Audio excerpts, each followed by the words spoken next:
Welcome back to the John and Linetia show. So, big story came out. I'm sure everyone knows that the Jacksons, I don't mean the ones Latoya? No. Randy? Not the ones from Gary. Oh. Not those. The ones from here. The ones from the other Royal Jackson The other family. Royal Jackson family have been sentenced. Yes. They go into prison. They're going to prison. Not for long. Not for too long. They got off light. I think they need to count their freaking blessings. Yeah. That's what I think.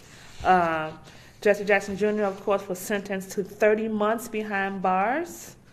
And his wife, Sandy, got a year in prison for, separate felonies. But it was only 1 year. Yeah, and the thing is that Lucky. kind of sucks is that he's not going to be going to a federal pound you in the ass prison either. See, which is a shame because it probably would be good.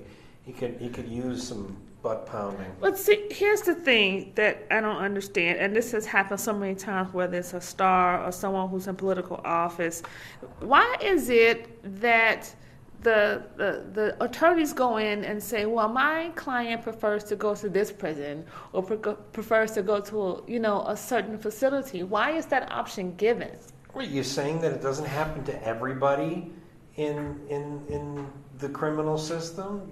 You're saying that drug dealers that are sentenced to like Pontiac or to Stateville, that they aren't asked to go there? Well, is that what you're saying? They might be asking for it, but no, I know you're right. Well, it's the double standard. It's that the law treats everybody equal, but some people are more equal than others, or unequal. So, or unequal. And in this case, you could look at it and go, there was nothing racial about it, because if it was white folks, they'd have the same same treatment. George Ryan was able to swing the minimum security prison. Right. Yeah. So did Blagojevich. Yeah, right. Same situation. Although he wanted something closer, so I think they kind of made it a little tougher. But they still. And I still think they were really out to get him for real. I don't think they were really out to get the Jacksons. I think it was more like the Jacksons got themselves. Yeah, but I think it was still more like we're going to make an example out of you guys. It doesn't matter. It's not much of an example because they got lighter terms. Blagojevich didn't steal any money, but he got a heavier term than the Jacksons, who essentially kind of stole money. And then what happened with Paul Ryan was that he just had a lot of stuff going on. You mean George Ryan? Sorry. Did I say Paul Ryan? Oh, Lord. Paul Ryan will be in jail in the future. I'm speaking into the future. No, with George Ryan. Yeah. And it's just also a shame. Illinois, we are like the crummiest state. Yeah, our politicians when it suck. Comes to, Our politicians suck, and we can't vote in anybody with integrity because the machine blocks it all. A couple of weeks ago, the Illinois legislature, one of the last things they did was they made it a law that basically doubled the amount of signatures you need in order to get on a ballot for a local or state office or county office. So they make it even harder for people to run against these incumbents. They all suck. They're all horrible.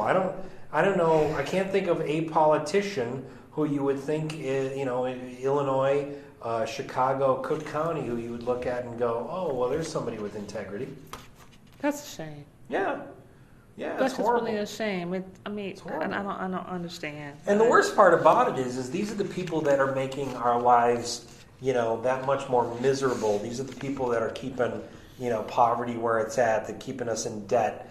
Taking tax money instead of putting it in the schools, giving DePaul a new arena, things like that. And yet, with all of the shootings and killings in the city, you would think, well, you know what? It's actually the politicians that probably deserve it here. So instead of shooting and killing each other, at some point in time, maybe these gang members should realize that they're the ones, they need to go after the man. That's been said before. I'm just saying, yeah. I'm glad you're in that corner. I'm just saying. The criminals, that is. Thanks. Yeah. And not the police. The police are doing their jobs. You got to go after the politicians. You gotta start, start blowing away some politicians, and then maybe we'll actually get some people who'll do some work. Wow. But these are the people who we vote in office. Again, These because are the we have people no who choice. we vote in office. And quite honestly, you can't say that they are the people that we vote in office, period, because you could see, in elections, when you see the results, and if you see a ballot in which, someone like a Michael Madigan runs unopposed, okay? Yes. And compare it to other, let's say, legislatures, and compare the vote totals. You'll see he's running unopposed. There are a lot of people who are protesting for not voting at all. I'm going to leave that blank. I do that all the time. But why did he run unopposed? I mean, why did anyone run against him? Because they pretty much usually figured what they're not happens going to in win. a situation like that, the machine in which, like Madigan is the guy who runs the statewide machine. But what they do is, first of all, if there's actually a viable candidate that's going to run against them, then what they'll do is they try to get the candidate in their corner, kind of pay them off, kind of like, hey, listen, if you drop out of the race, we'll get you a nice, cushy job. Madigan likes to give away RTA jobs. We know that. We'll give you a nice, cushy job. You don't have to do much. You'll make a ton of money. Yeah. And all you need to do is just drop out of the race. And so what happens in a lot of those cases is you'll see if there's a viable opponent or there's an opponent, all of a sudden, a day or two before the elections, they drop out of the race. The other thing that they'll do is they'll put a Somebody straw in there man there. who's, yeah. They'll all of a sudden they'll be like, oh, there's a Republican who nobody's ever heard of running against. Right. This Republican's not doing any kind of campaigning, and you find out essentially that likely they're just kind of like friends of the party anyway. And their goal is basically yeah. to give the illusion of choice when in fact, in the end, you don't have choice. Yeah. Something else I want to say, because, I remember Jesse Jackson was part of my district, when he ran, even though he had these charges pending against him, he ran. He had viable people running against him, but he still won by a landslide. Mm-hmm. Well, amazing. Yeah. Amazing. Well, and that's almost in a way also the cult of politicians too. There are just a lot of people who probably even don't believe. They probably even think he shouldn't have gotten any prison time. They don't think like he did anything wrong. And what they'll say, and in a lot of ways they're right, and what they'll say is, white politicians do what he did, and or they're people not have going done to jail. worse things than they've him. done worse, and they don't get arrested. Yeah. And in a lot of cases they're right. The problem is he didn't do it right. He didn't do it in the way that the other politicians cover it up. Yeah, but this is something else too. Him and his wife were making like 6 figures apiece. Yeah. And you didn't have enough money to do things for your home. But that's what we're finding. You took the campaign money and decided, well, I'm going to get me some fur-lined coats and I'm going to get me some Michael Jackson memorabilia. Bling, bling, bling, bling, what bling. the heck is going on here? Yeah. That was just strange. But you know what? It's just abject greed. They get into a position where he's got power and all that, and now he wants money, and you get money, and what are you going to do with it? But he had money, John. Toys. Him and his wife were a power couple. And the more money they got, the more money they wanted. Oh. Too much is never enough. And in the Tribune today, they had a big thing on, Jesse Jackson Jr. And I mean, his whole life story is like impeccable. You know what I mean? It's like he went to a military. Point, yeah. Well, I mean, he went to a military high school, and he went to. He was browbeat by daddy, though. That's the problem. Is he was never his own man. But it's like he was groomed to be this political powerhouse. Right. You know what I mean? He Daddy, was groomed to do that. It's like he was meant to be what he was doing. He had no choice. Well, he did go to school to learn how to become a minister, so he did do that. So like his dad, again, his dad wanted him to shape him in his own. I mean, what a horrible you get father. to a certain point already where he had to have his own mind at some point to do this kind of thing, his own mind, and then all downhill. along, he doesn't want to displease daddy.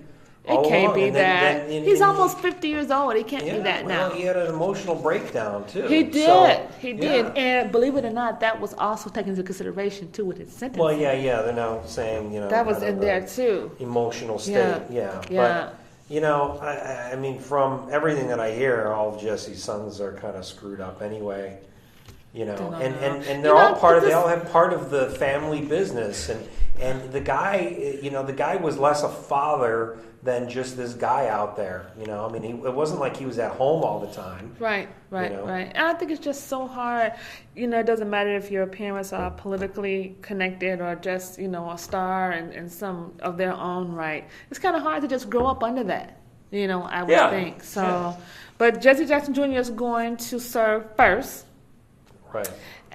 Because they have a 13-year-old and a 9-year-old at home, so they need someone to take care of the kids. Although I would think that there could be many people who could do that, but I guess not.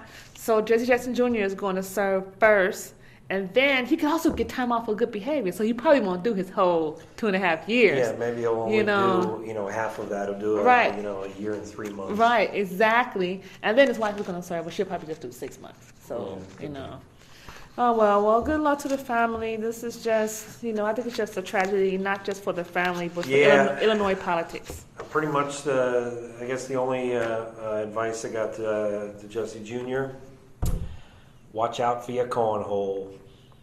I don't think that's going to happen here since they're going someplace special. You never know. You just never know, though. Thanks for listening to the John and Linetia Show.